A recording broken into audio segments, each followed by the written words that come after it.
game. It's difficult, isn't it, Ollie, this three-day tournament, a game on Friday, a couple on Saturday, and then looking on to finals day. In terms of fitness, managing the squad, how do you think Beetham will have done that with his Samoans as he's bringing a couple of guys back, as Simon mentioned? Yeah, I mean, he's an experienced coach. He knows how to manage this side. The structure, obviously, of this World Cup is 6 pools. Yeah. So only the top 2 sides, obviously each team qualifies from their group, and then the 2 highest qualifiers underneath that. And their loss to Kenya was a tight one, and as a result of that, they didn't rack up enough points and score enough points within their group. And the draw that Australia and France had in Pool A resulted in them going into the plate. But no, the management-wise, they need to go out now.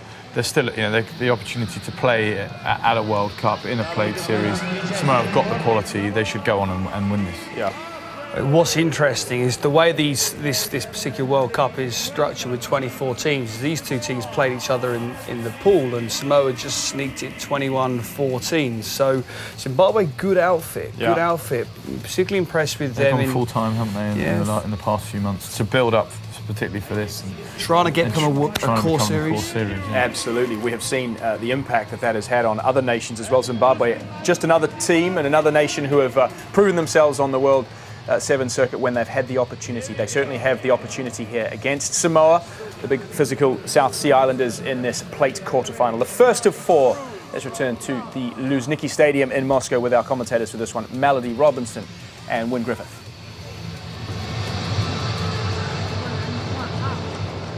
Okay. Certainly has. They'll be disappointed, but they shouldn't be surprised really, because the big hitters in this tournament have been together as a squad throughout the year and have been training together as a tight unit, whereas Samoa, well, they've brought back the likes of Walemai and Lolo Louis as well, veteran campaigners, and Stephen Betham has been recalled as coach. He led Samoa to that IRB Series Championship in 2009-2010. Zimbabwe, here they come then through Njabolo Ndlovu into the 22, away he goes for the corner. It's a lovely score for Zimbabwe, claimed by Njabolo Ndlovu, and that's certainly been appreciated by their supporters in the crowd. The man from Mbare, the suburb of Harare. Very simple play from Zimbabwe. Just take it out wide. One missed tackle there. And then just coming across, it was Fau Siliva who missed the tackle. And Zimbabwe really shouldn't have got that try if Samoa had pushed their defence across faster. Yeah, Fau Siliva, another member of the Samoan lineup who has been concentrating on 15s over the last 12 months or so. So there is the Twitter address, taking center stage. Send us your tweets as Zimbabwe look to send the conversion over of Njabolo Ndlovu's try. The conversion is missed, but Zimbabwe strike first. And when we talk about 15s as opposed to 7s, it's a lot about the fitness levels, and also the style of the 7s game isn't just about going forward and trying to break people. You've got to slow it up sometimes, reassess, start the pattern again. Very different from 15s. And as you mentioned that, Melody, there's an article in one of the leading newspapers in New Zealand this morning, quoting Gordon Teachins and looking ahead towards the Rio Olympics, and sevens now, of course, being an Olympic sport, and he makes that point that he would dearly love some of the 15s players currently playing to perhaps concentrate on sevens in advance of qualification, if you like, or selection for 2016. You have to listen to him. He's the best sevens coach in the world, period, and he's always taken specialised players into the IRB series, even when he's had the option of taking a big name Super Rugby or an All Black, so he's got a point there. So Zimbabwe come again. They're looking comfortable, aren't they, with the ball in hand? Got good skills, and now that they are a fully professional unit from the beginning of the year, you can see how their skills have developed, having been in constant training. Jack Leitauer, the captain. Rare mistake there from Fortune Chipendu. Yeah, I think Chipendu should have stayed on the outside there. He actually had a 3-on-2. So instead of cutting back in there, stayed on the outside, and there would have been an overlap.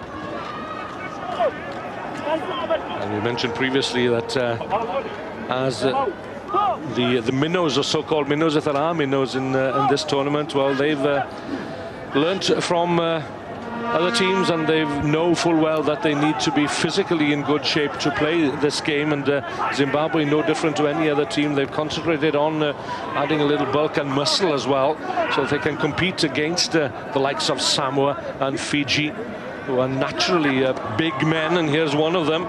That's Liololo.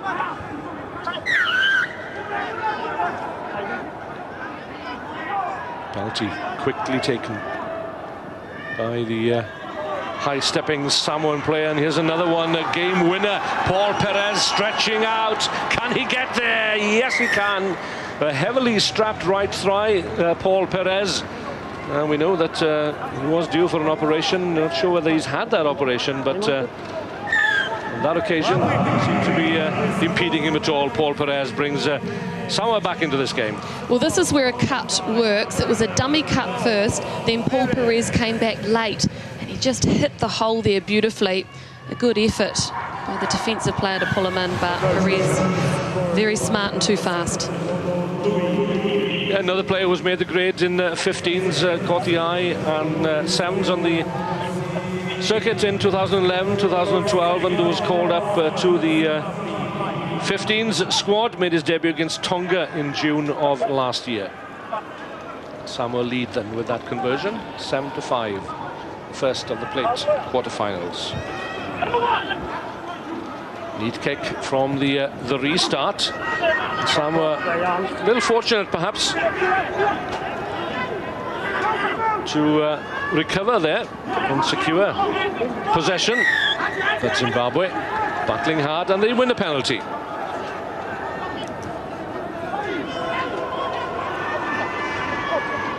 Looking to spread it wide early. A little difficulty there, but this is good work again from Tangai Nemadire. Not a bad chip at all from Nemadire. Good chasing, but again, the handling skills not what they would wish it to be. Yeah, it was a good option there because the Samoan defender was right behind him, so there was no clear pass. Those kind of options, though, 50-50. I think the average kick is just over 2 per game, so not that many teams use it. Some are perhaps disappointed not to be taking any further part in the cup competition, but their supporters, as ever, in fine form. And here early on the last morning on the finals day to support their team. Mistakes on both sides. Alafoti Fausileva plays his rugby now for Bristol in the UK. It has been a terrific influential player for Samoa in recent years. Scored some crucial tries which have brought successes to the Islanders. The last 30 seconds or so then of this first half. Just the conversion separating the teams, but a chance for Samoa perhaps to extend their lead here. Alafoti Fausileva, he's going nowhere though. Well tackled there by Jacques Letao, the Zimbabwean captain.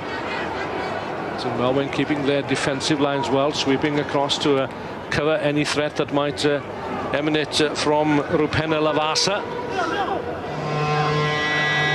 Setting it up just outside the Zimbabwean 22. Now then, there could be a man over here as Perez goes in search of it. His second try. Yeah, the show and the dart from Paul Perez. Perhaps I should say the cut and the slice, perhaps. And Paul Perez then extends Samoa's lead before the break. Yeah, the defence from Zimbabwe, someone needed to identify that they had Perez. So here it is there. See the number 9 from Zimbabwe just needed to go up, take Perez. He had a defender on his outside, and it was a nice run through for the big number 11. It's heavy strapping he's got there on his knee.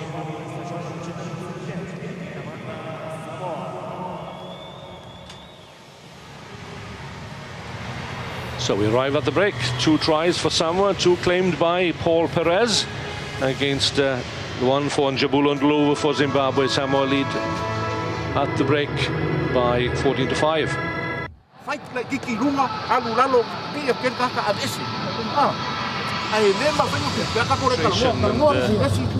And all that brings with it in this tournament. Yeah, I think if Samoa had been concentrating and had their minds in the right headspace, they might have been in the cup quarters. Yeah, I feel we're seeing a changing of the guard here from Samoa. Stephen Betham called back in at the last minute as a desperate measure, perhaps. Samoa haven't been firing on all cylinders on the IRB circuit of late. But when you consider, you know, that Samoa, with a population of about 180,000, is one of the smallest nations in the World Series, they're competing against some of the wealthiest and high-tech countries in the world. One thing about the Samoan nation, though, is they produce amazing athletes. But the issue is all of those athletes are playing professional rugby and Super Rugby, or they're in the rugby league competition in Australia. So selection can be an issue for a Samoan coach, whoever he might be. Fa'amaoni Lalamilo coached Samoa during the last IRB series. And Betham has had very limited time to mount this campaign, which has to a large extent dictated his team selection. Well, I think when you bring Ueli Mai back into a World Cup competition, he's 34 years old, most capped player in Sevens history, then probably you're in a bit of trouble because he hasn't been playing Sevens. So Zimbabwe looking for a try to bring them back into this match. Swept out wide to Winsley Mbanje, one of the quickest men in Zimbabwean rugby. Plays his rugby for the Raiders in Johannesburg. This is Jacques Leitao, representative of the old Georgians club in Harare. He actually proposed to his girlfriend on the pitch in Dubai in 2009. Every lady's wish. And lucky for him, she accepted. Oh, lovely hands there from Fortune Chipendo, and he's opened the door for Tengai Nemadire. Lovely skills there from the Zimbabweans, which brings them right back into this match. Yeah, well done. They did a bit of work on the other side, stretched the Samoan defence, and in the end, just that little pass. So brought the ball back here, nice little step, and the small pass to the support player coming through. Very accurate stuff.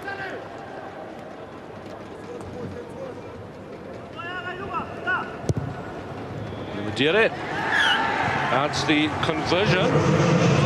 And the gap is suddenly down to 2 points. That is just the lack of concentration, I think, Betham didn't want from his team.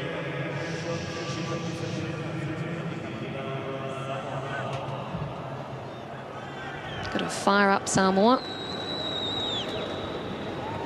So let's see how Zimbabwe deal with the restart. Yeah, it's the high-hanging kick, a familiar sight. And Zimbabwe have it well covered in the event of a loose ball. But Samoa, very experienced to Pau. Out wide to Tom Yosefo, who's got serious pace. Plays his rugby for the Papatoetoe club in Auckland. Good work there by the captain, Jacques Leitao, up very quickly to prevent that pass coming out wide on the left for Samoa. Big hit, while Samoa renowned for being big hitters. Play on, says referee Ruiz. A kick and the chase, and Mbanje gives chase. Can he hold on to it? Yes, he can. Just a quick consultation, perhaps, between referee and his assistant in goal.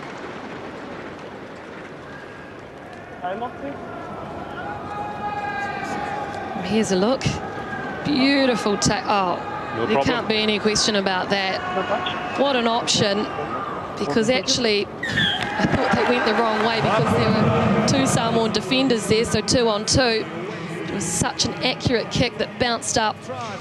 And Mbanje, here it is, chipped it through, bounces up, nice hands, down try. Yeah, Mbanje, one of the fastest cheetahs in Zimbabwe. There is the emblem on his shirt, the cheetahs. as the Zimbabweans are known, and they retake the lead for the second time in this match. Well, they've played the better sevens in the second half. They deserve it, Zimbabwe. Enjoying seeing what they're doing out there. Concentration on the face of Tengai Nemadire as he looks to add the conversion. Not a bad effort at all, but Samoa trail 17-14. It was 21-14 in Samoa's favour in the pool play. So Zimbabwe looking good here to overturn that result and avenge that defeat with 2 minutes 30 remaining. Plenty of time though for Samoa to make progress to the plate semi-finals.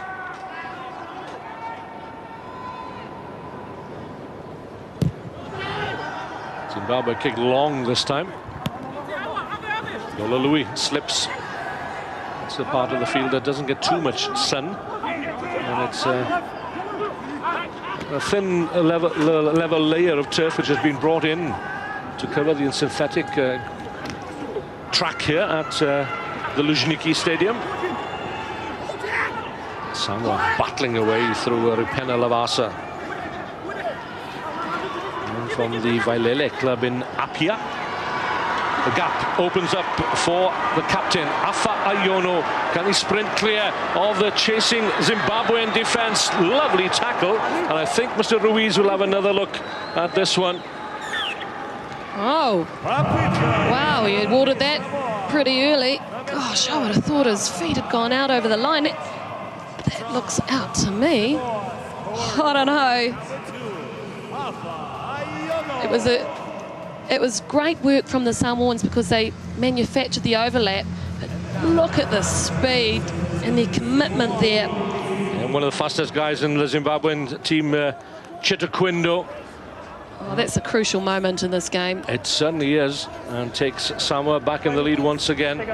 Alex Ruiz made up his mind very quickly on that occasion, and if he'd cared to have a moment to think about it and perhaps have a look up at the big screen here, might have thought differently, but the referee's assistance flag stayed down. Lola Louis, an accurate kicker over the years for Samoa. It was his drop goal that secured the series win for Samoa back in 2009-2010 in Edinburgh,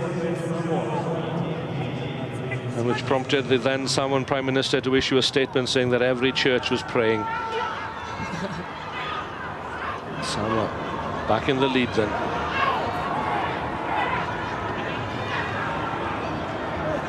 (1917). And again, look at Tom Yosefo go. Yosefo, very much like Mbanje, and again it's Chitaquindo.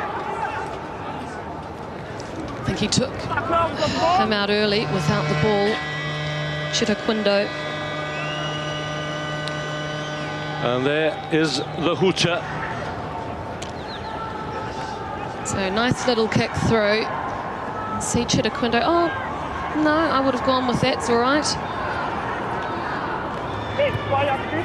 Well, two crucial decisions there have gone Samoa's way, and they march on to the plate semi-final. But Zimbabwe can count themselves unlucky, but they've contributed to a cracking match again, although they've been defeated for the second time by Samoa this weekend, and by a margin of 9 points and a full-time score which reached Samoa 26, Zimbabwe 17.